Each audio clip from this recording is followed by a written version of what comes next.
आज ना चपड़िया। नहीं क्यों, गरीब लोग यहीं पे हो? मैं भी यही हूँ, तुम भी यही हो। कहेगा वल्लाह बीबी बे, कहेगा भाई सब दोनों के दोनों यहीं पे बेशर्म की तरह।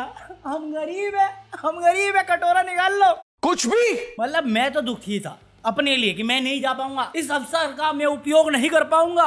मैं निराश था, उदास था। फिर इस पे मेरे जले पे नमक छिड़कने के लिए वो आया मिश्रा जी, शुभांकर मिश्रा। हाँ, जो भगवाए हिंद से हिंद पोस्ट करता अपने इंस्टाग्राम पे, वो आके छिड़का नमक मेरे ऊपर। बोल रहा देखो देखो देखो, ये 62 रुपए 7 करोड़ लोग इससे भी कम कमाते हैं। अबे तो मुझे क्या बता रहा है, उसको बोलना जो बहरा बन के बैठा हुआ है। क्या तकलीफ है इनको? अरे आपको नहीं कह रहा यार, वो मार्जिन वाली को कह रहा था। मार्जिन कम करना है, एसी पे टैक्स। साला क्या बोल रहा है कि ब्रिटेन में जितने लोग रहते हैं उससे ज्यादा 62 रुपए डेली का कमाते हैं। बोल रहा महंगाई कम करने के लिए। मुझे क्या बोल रहा है, मैं दुबई का वल्ला हबीबी के दर्द में हूँ तो साले और भाई 62 रुपए में क्या आता है, बहुआ भी नहीं आता। अबे साले। उसके बाद इसका खत्म नहीं हुआ और जले पे नमक छिड़का।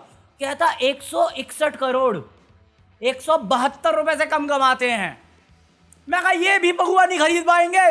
मैं शराबी बड़ा हरामी हो बेटा। अरे सच में 180 रुपए में क्या आएगा भाई, कैसे चलाओगे घर?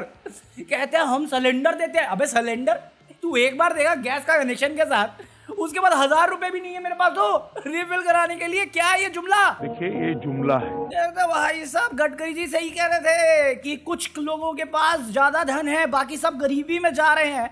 मैं कहा इनको तुम गरीब मानते भी हो, मानते हो तुम इनको गरीब, इनको तो तुम अमीर मानने लग गए हो। अभी तो तुम्हारा डेटा मैनिपुलेटेड है। अभी इनका नेट पे रिचार्ज कैसे हो रहा है? सच में मुझे लगता है यही 172 वाले हैं जो अपना सिलेंडर का हिसाब करने के लिए ट्रोल बन के बैठे थे। मेरे को कमेंट आया कल, भाई तू मुस्लिम है क्या? नहीं, क्योंकि तू मुझे आते लग रहा है। अबे साले। मैं कहा ये कौन सा तरीका हुआ लाइन मारने का? अबे जोक नहीं कर रहा, सच में कमेंट आया मेरे को। ये मेरे को लगा साला लाइन मार रहा है, क्योंकि ऐसा कमेंट होता ना कि तुम्हारा बाप गया। नहीं तो क्यों? क्योंकि तुम बेबी। मैं नहीं दूंगा, मैंने छोड़ दिया देना। ना आगे से लूंगा ना पीछे से दूंगा। मोदी जी से बात कीजिए। Donald Trump. ये लोग मुझे हिसाब दे रहे हैं कि लोग 62 रुपए से कम कमा रहे हैं, 172 रुपए से कम कमा रहे हैं। कुछ लोग तो ऐसे आए जो मेरी दुबई की ख्वाहिश पे अपना गाँव डालना चाह रहे थे। मुझे बोले कि भाई देख देख देख, प्याज वहाँ पे महंगा, आलू वहाँ पे महंगा, इंटरनेट पे तो मैं जाऊंगा ही नहीं, कितना महंगा वहाँ पे। अबे चुप अकाउंट है। तू वही है ना जो 370 हटने पे कश्मीर में घर खरीद रहा था, मिल गया घर तेरे को? कहाँ है वो 4 पड़ोसी के दोस्त जो आके 26 लोगों के साथ खेल गए? कितने महीने हो गए? 3 महीने होने गए। कहाँ है वो? ना बंदा ना बंदे की जात, जमीन खा गई कि आसमान निकल गया? क्या हुआ उनके साथ? साले हर चीज में मुद्दा ना हमारा देश सर्वश्रेष्ठ। अबे ओलंपिक्स में भाग के मेडल आता था तो एक पल के लिए मैं अपनी गलती मान के पैर छू के माफी मांगता उनसे, वोल्डरमॉर्ट से।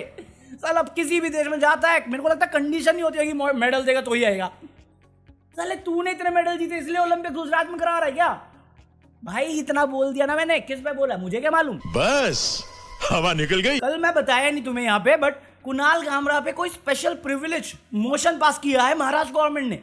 ये तो हमारी सरकारें हैं, ये तो हमारे नेता हैं। 62 रुपए की कमाई नहीं दिखाई देती, तो 72 रुपए की कमाई नहीं दिखाई देती। 4th जीडीपी नंबर में हम लोग, 4th इकोनॉमिस्ट हम लोग। ये कुणाल कामरा को पकड़ो। महाराष्ट्र में 750 से ऊपर फार्मर्स ने सेल्फ डिलीट कर लिया अपने आप को। कुणाल कामरा, ये तो हमारे अंधभक्त और हमारे नेता है। क्या बोलूं मैं, मतलब कोई सेंस है कुणाल कामरा पे स्पेशल मोशन डालने का? वो पकौड़ा सन किया यार।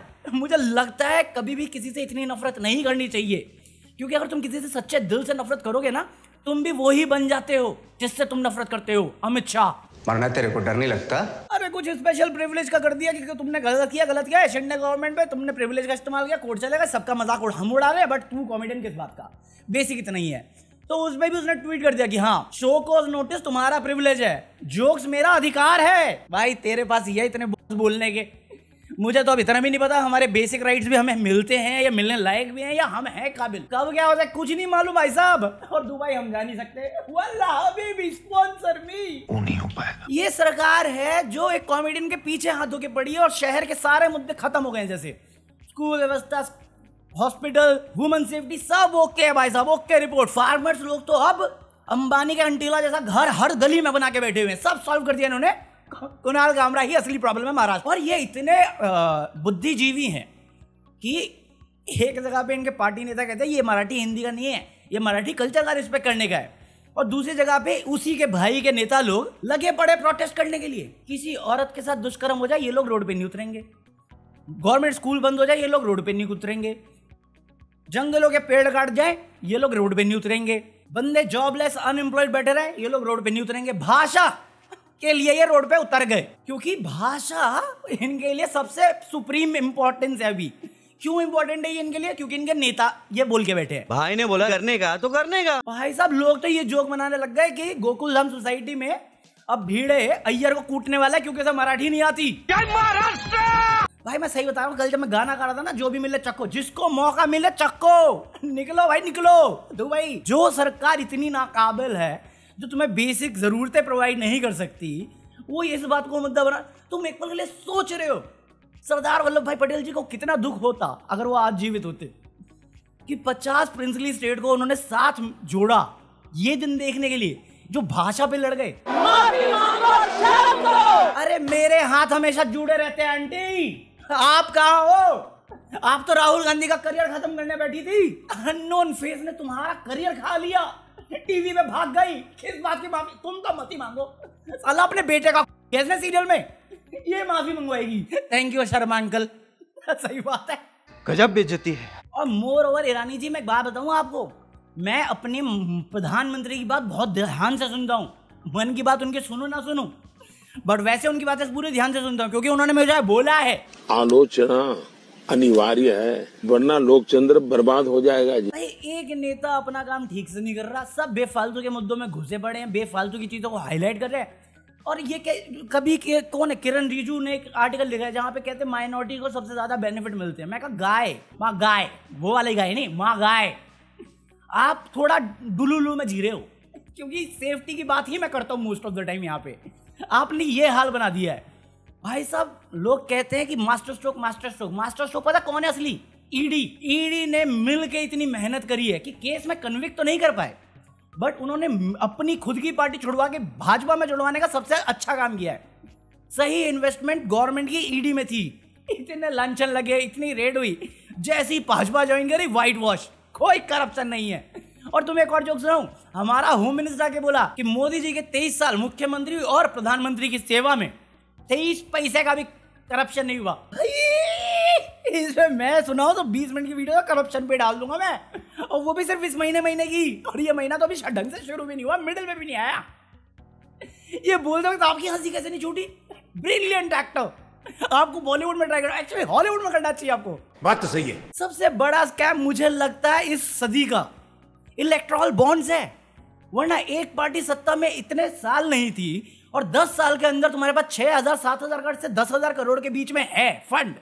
कैसे आ गया इतना ओपनली लीगलाइज करप्शन? कहां देखा था तुमने? कोर्ट के ऑर्डर के बाद भी इलेक्टोरल बॉन्ड्स का डीलिंग करते रहे हो आप और आपकी पार्टी वाले। आप क्या बात कर रहे हो?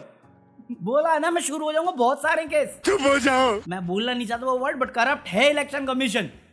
हर चीज में रूल चुपके से बैकडोर एंट्री बना देते हो, वो करप्शन तो रहता ही नहीं बिल्कुल भी। हम तो बेवकूफ है, ना समझे मैं कुछ भी बोल रहा हूँ, प्लीज इग्नोर करें मुझे बस। भाई मैं सही बता रहा हूँ, तुम अगर पैसा कमा रहे हो आज के दिन में तो सेव करो, 24 लाख करो और निकलो, क्योंकि तुम ये हालात देख के खुद को ही कोसोगे, साला क्यों ही भरता हूं मैं टैक्स, डायरेक्ट टैक्स भर रहा हूँ, इनडायरेक्ट टैक्स भर रहा हूँ, उसके बाद भी फंसने के चांसेस हैं। और उस पैसे के साथ कुछ ढंगा करे नहीं, ये अपने वर्कर्स को पैसा देते ताकि दंगा करा सके, गुंडागर्दी करा सके, भाषा को इतना बड़ा मुद्दा बना दे ताकि बाकी इंपॉर्टेंट टॉपिक को अवॉइड किया जा सके।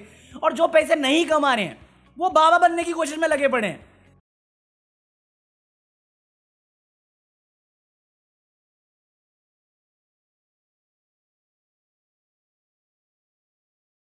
भाई या तो बाबा बन जाओ या मौका है निकल लो। मेरी आत्मा तो निकल चुकी है, शरीर बस यहाँ रह गया है। अरे मैं मेरा क्या है, जुमेरा है जो भी है वो वरना तो भाई सही बता रहा हूँ, कल तक जो मैं दिल्ली के लिए खुश होता था, दिल्ली की हालत देख के तरस आता है यार। अपने देख के तो खुद पे तरस आता है, दिल्ली देख के और ज्यादा तरस आता है खुद पे और दिल्ली वालों पे। क्या किया तुमने भाई साहब? अब पंजाब से खबर आती, पंजाब में आम आदमी पार्टी की गवर्नमेंट है, हॉस्पिटल इंप्रूव कर रहे हैं, मोहल्ला क्लिनिक 1000 से बड़े कर दिए हैं, सब कर रहे हैं, एजुकेशन हॉस्पिटल सब जगह पे जो बेसिक नेसेसिटी है हमारी सब इंप्रूव कर रहे हैं। मैं कहा ये सब दिल्ली में सुनता था, अब दिल्ली में सुन रहा हूँ कि जो पहले अपने मोहल्ला क्लिनिक थे उनको बंद करके वो आरोग्य केंद्र बना दिया। कहते हैं हमने नया खोला है, जबकि मोहल्ला क्लिनिक की ही जगह थी। मोहल्ला बसेस को चेंज करके देवी बस कर दिया। अब भी खबर आ रही है कि जो फ्री राइड थी औरतों के लिए दिल्ली बसेस में, उसका वो कैंसिल करा, पिंक टिकट। अब कह रहे सहेली कार्ड बनाओ, हमने नया स्कीम निकाला है। मैं सही तो चल रहा था, क्यों कर रहे हो? तुझे क्यों बताऊं? अरे तुम बोलोगे मैं आम आदमी पार्टी की चाटता हूँ, बोल लो, मैं तो जुड़ा भी हूँ, सदस्य भी हूँ मैं उनका, मेरे को काम उनके अच्छे लगते हैं क्योंकि ये डर्टी पॉलिटिक्स नहीं करते। करप्ट वो भी होंगे यार, मैं उसमें भी डिनाई नहीं करता, बट अगर तुम लॉजिकल रीजनिंग के साथ बात करोगे मैं सुनूंगा ना। जैसे भगवत मान आया दिलजीत दोसांझ के सपोर्ट में, उसने एग्जैक्टली वही बातें बोली जो मैंने बोली हैं। फ्रीडम दो उन्हें रिप्रेजेंट करने का, क्रिटिसाइज करने का, आलोचना करने का। हवा में मत बोलो, क्योंकि हवा में बोलते हो फिर कोई बोलता है तो तुम बोलते हो बोलता है, बोले पकड़ो। पंजाब में अभी भी बहुत खामियां है, बट मेरे को लगता है आम आदमी पार्टी ने जो दिल्ली में किया था उससे बेटर कर पाएगा, क्योंकि दिल्ली में बहुत सारी लिमिटेशन थी। यहाँ पे अब जो सरकार है उसके पास लिमिटेशन नहीं, उसके बाद भी वो तुम्हारी लेने पे तुली हुई है। साले we all deserve this because none of us cared for the bad days that we had. All we wanted is Amrit Kal. Now we have Amrit Kal. बाकी आज के लिए इतना कॉफी, आई होप तुम लोगों ने एंजॉय किया। बाकी fund me for my Dubai residency golden visa by for buying anything from Amazon. अगर तुम कुछ भी प्लान कर रहे हो अमेजोन से बाय करने का तो जो लिंक डिस्क्रिप्शन में उससे यूज करना, या फिर अगर तुम्हारे पास ज़्यादा पैसे मुजरे में उड़ाने के लिए और तुम हसीनाएं नहीं दे सकते तो ज्वाइन बटन है, मैं मुजरा परफॉर्म करने वाला हूँ। चलो मैं पीस आउट।